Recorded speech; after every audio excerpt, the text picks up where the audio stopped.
지난 영상에서는 우리가 우리 은하의 고등 외계 문명이 도대체 몇 개나 있을까? 그거를 정량적으로 따져봤습니다. 드레이크 방정식이라는 거를 구경을 했고 또 풀어봤었죠. 그런데 그런 무슨 방정식으로 엄밀하게 따져보지 않더라도 사실 생각해보면 이 우주에는 굉장히 많은 외계인이 있을 것 같아요. 우선 우리 우주에는 은하가 최소 수천억 개, 뭐 많게는 몇 조 개 이렇게 있는 걸로 알려져 있고, 그리고 각 은하에는 별이 최소 수천억 개. 어, 그런데 그 중에서 이제 태양 같은 별이 또 수십억 개예요. 그럼 우주 전체로 하면 어마어마하게 많은 거죠. 그래서 고도로 발달한 외계 문명이 반드시 있을 것이다. 뭐 드레이크 방정식으로 정확하게 뭐 몇 개에서 몇 개 이렇게 얘기하지 않더라도 그냥 대략 생각하더라도 어쨌든 꽤 많을 가능성이 많다. 그럼 문제는 뭐냐면은 왜 우리는 여태 외계인을 본 적이 없을까?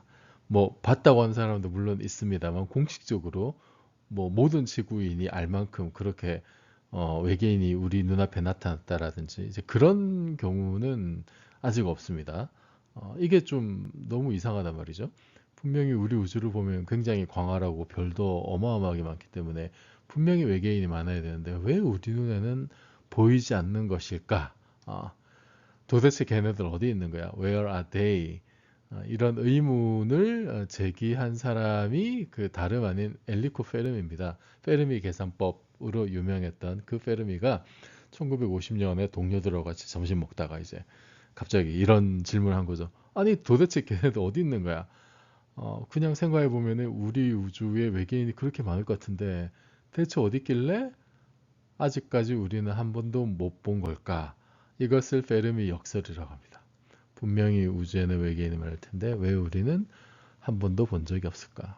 과학자들은 참 쓸데없는 걸로 고민을 많이 한다라고 생각할 수도 있지만 이런 호기심이 또 과학을 이끄는 원동력이기도 합니다. 자, 이 질문에 대한 아주 자명한 답 중에 하나는 이거예요. 애초에 외계인은 없다. 이러면 사실 문제가 해결이 되죠. 모든 문제 해결이 됩니다. 아무리 우주가 광활해도 애초에 외계인 따위는 없고 우리밖에 없다라고 하면 사실 문제가 해결이 돼요. 그러니까 생명체 자체가 생겨나기 어렵다.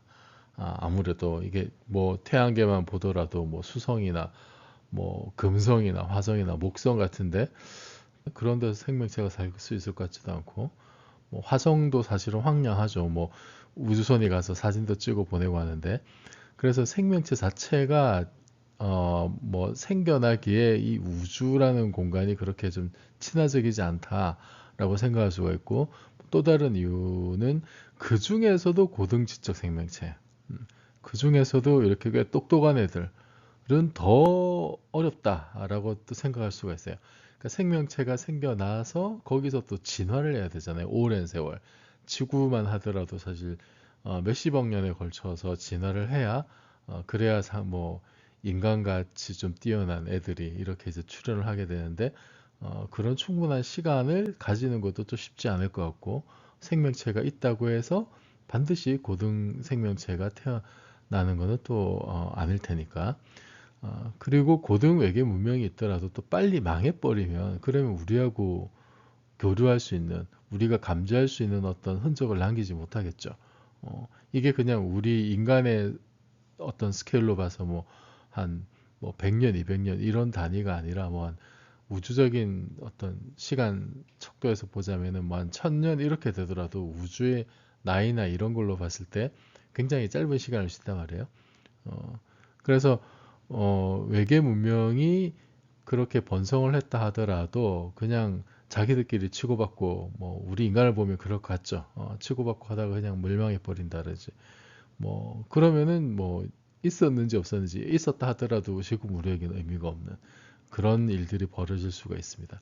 그래서 애초에 우리가 만날 수 있는 외계인이 이 우주에는 원래 거의 없는 거야. 있다 하더라도 빨리 망해버렸을 거야. 이제 이렇게 추정을 할 수가 있습니다. 이것도 하나의 그 해결책이긴 하죠. 해결책이긴 한데 이거는 말하자면은 좀 너무 사소한 해. 애초에 없다 그러면은 우리가 사실 실질적으로 그 페르미 역설에 관심을 가지는 거는 있는데 왜 못 만났을까 이런 거잖아요. 있는데 왜 못 만났을까? 도대체 걔들 어디 있는 거야? 아예 없어. 이거는 형식적인 어떤 답은 되지만은 실질적인 답은 되지 않습니다. 그래도 어쨌든 저게 사실일 수도 있어요. 그죠? 아직 우리가 우주를 뭐 다 탐색해 본 건 아니니까 정말로 생명체가 생겨나기 어렵고 또 거기서 고등 지적 생명체가 진화하기도 어렵고 그 문명이 수속되기도 어려울 수도 있습니다. 저 가능성을 배제할 수는 없지만 그래도 우리가 실질적으로 페르미 역설에 관심을 가지는 거는 이제 이런 해결책은 일단 좀 논외로 하자라는 거죠. 그래서 우리가 페르미 역설을 접근할 때 일단 뭐 고등 외계지적 생명체가 반드시 많이 있다라고 일단 좀 전제를 하는 게 그게 일단 좀 필요할 것 같고요. 그런데 왜 우리가 아직 못 만났을까? 몇 가지 가능성을 생각해 볼 수 있습니다. 자, 첫째는 지구가 너무 외떨어져 있다. 우리 태양계도 사실 우리 은하수 은하에서 변두리에 있고, 그죠? 태양계도 정말 이렇게 아주 평범한 그 별 중에 하나잖아요, 태양이. 그러니까 뭐 광활한 우주에서 봤을 때는 정말 이 은하수 은하까지 와서 그 변두리까지 와서 우리 태양계를 찾는 것이 참 귀찮고 하찮은 일일 수도 있어요. 지구가 너무 외떨어져 있다. 이거 한 가지 가능성이고, 그 다음 가능성은 우리의 탐색 능력이 너무 부족하다. 우리 이제 막 그 태양계를 좀 벗어나는 정도잖아요. 가장 멀리 있는 인공의 물체가 이제 보이죠. 이런데 이제 태양계 경계면을 벗어나니 안 하니 뭐 이제 이런 수준이니까 뭐 우리 은하 자체만 보더라도 상당히 이제 광활하고 그래서 여전히 우리가 그 탐색 능력이 광활한 우주에 비해서 너무나 부족해서 아직 외계인을 만날 수 있는 그런 역량이 되지 않는다라고 생각할 수도 있고 또 상대적으로 외계인이 우리에게 또 노출을 꺼릴 수도 있어요. 이거는 뭐 외계인 입장에서는 이제 어, 우리가 자기들보다 좀 이렇게 모자라서 쟤네들을 보호해 줘야 되겠다. 우리를 노출시키지 말자. 뭐 이런 보호 차원에서 그렇게 생각할 수도 있죠. 예를 들면은 뭐 우리가 무슨 동물 프로그램 이런 거 보면은 인간이 사실은 그 야생 동물의 영향을 안 주고 관찰만 하려고 하잖아요. 그죠? 그게 그 생태계를 보호하는 거니까 외계인도 우리에게 그런 생각을 가질 수도 있다. 그래서 우리에게 노출되기를 꺼려서 그래서 자기 모습을 드러내지 않을 수도 있다. 게다가 하필이면 우리는 그 외계인을 탐색할 능력도 부족하고 그 다음에 또 한 가지 뭐 생각해 볼 수 있는 가능성은 외계인이 이미 우리 주변에 있지만 우리가 알 수 없다. 이것도 지금 두 번째, 세 번째하고 사실 좀 연결이 되는 거죠.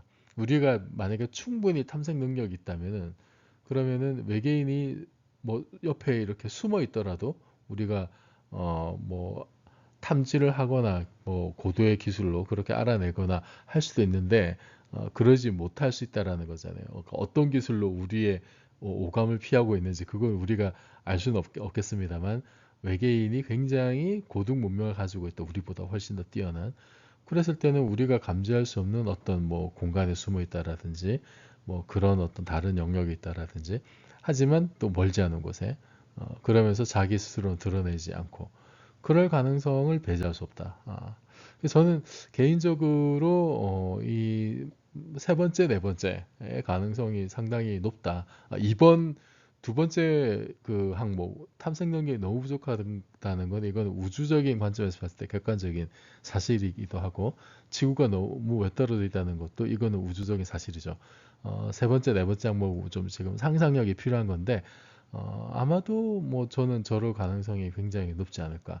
그래서 우리가 조금 더 그러면 이제 우리의 어떤 그 문명의 수준, 기술이 좀 더 고도로 발달하게 되면은 그러면 외계인이 아무리 우리에게 노출되길 꺼리더라도 우리가 탐지할 수도 있지 않을까 그런 생각을 해봅니다.